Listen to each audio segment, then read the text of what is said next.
For this planet, and for this confederacy of the 21 adjacent stars and its 76 planets, the incident, too,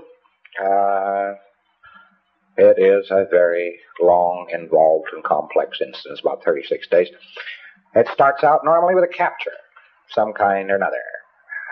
Capture. And don't think of yourself as I'm trying to run a capture of having been airy-ferrying around in the air and somebody something or other and got you down with a net and all that balderdash. Because people at that particular time and space were walking around in clothes which looked very remarkably like the clothes they wear at this very minute. And the cars they drove looked exactly the same, and the trains they ran looked the same, and the boats they had looked the same. Circa 1950, 1960, this civilization has simply copied our 100% because they were told to. And they walked down streets that looked like these streets and lived in houses that looked like these houses and so on. That's what the hell. And there was quite a bit of huffle-luffle and upset and so on before R6 took place. What it was the loyal officers were the body, the elected body. They called them the loyal officers. They were there to protect the populations and so forth. And they had elected a fellow by the name of Xenu, could be spelled Xemu, to the supreme ruler. And they were about to unelect him. And he took the last moments he had in office to really goof the floof. Yes, I don't blame you for dropping something. And he took these last moments to really upset it. He, of course, had several key birds who were close to him. He was a suppressive, banned all suppressives. He got these administrators and so on and heads of planets in various positions and places. He picked out all the cowboys in the white hat, and he got rid of them first, fast, and then troops, not knowing what the hell they were doing, but fed all kinds of false orders, were fed in against the population to pick them up, one after the other. Rat-a-tat-tat-tat-tat-tat-tat. One of the mechanisms they used was to tell them to come in for an income tax investigation. And the United States just copies income tax. They're just R6. They're a bunch of dramatizing psychotics, these guys. So in they went, and the troops started slaughtering them, and then the troops, of course, were ordered out to get a hold of certain bodies of renegade troops, which were ordered to get certain bodies of bad troops, and they shot each other up and implanted each other and wiped it out. They were making billiard balls out of these places. They were imported.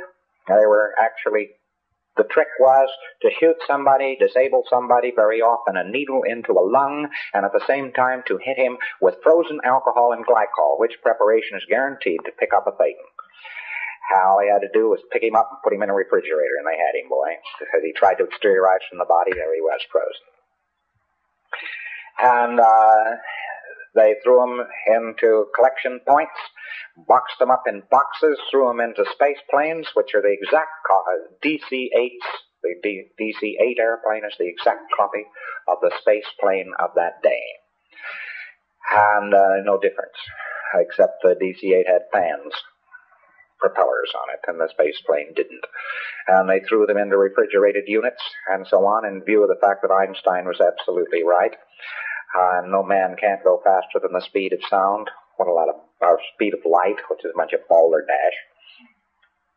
The length of time from the planet Coltis to the planet Tigiak, which is the name of this planet, was 9 weeks, and you'll see that it's many light years. Coltis is one of the planets, and is to this day one of the planets of the North Star, Polaris.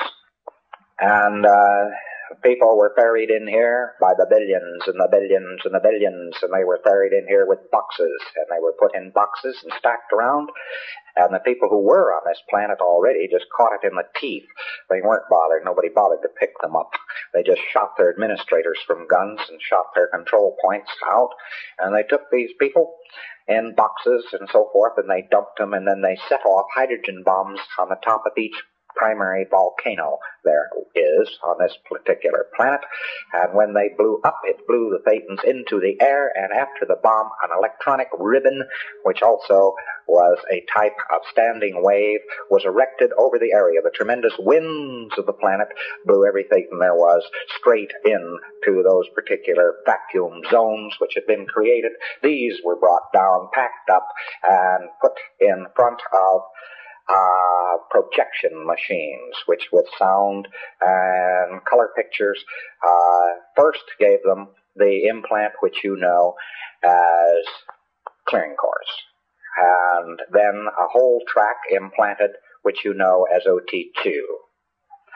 After this, however, about the remainder of the 36 days, which is the bulk of them, is taken up with a 3D supercolossal motion picture, which has to do with God, the devil, space opera, etc. They go 5 pictures to 5 words, and we have the full record of what it is.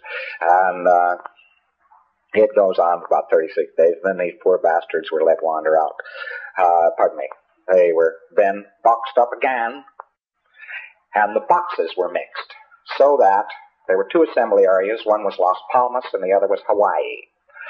And in these 2 assembly areas, they took samples from each volcano area and put it in little boxes. They had an assembly line, and at Las Palmas, it runs down the main street of Las Palmas. It has more damned accidents on that main street than you'd shake a stick at. One of our captains was feeling rather queasy until I told her, well, the old assembly line of R6 is just 25 feet from you as you lie here on the slipway. That blew the charge.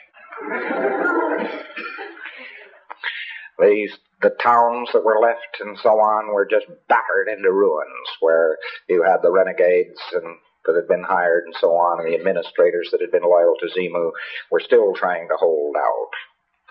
Within a year, he was under arrest, and within 6 years, the lot had been wiped out. The loyal officer was triumphant. Xenu was put with several of his cohorts in the center of a mountain, which is still on one of these planets, and in a wire cage, which is charged with an eternal battery. He's not likely ever to get out. There is a base on this planet, and it is so shredded away as to be hardly recognizable. Wherever, then, anybody tries to do anything about this, he's apt to get a flashback. So you mustn't go around talking about being the people who are going to save the planet. You are the people the planet obeys. You are the people who own the planet. You are not the people who are going to save the planet. And thereby you will save it.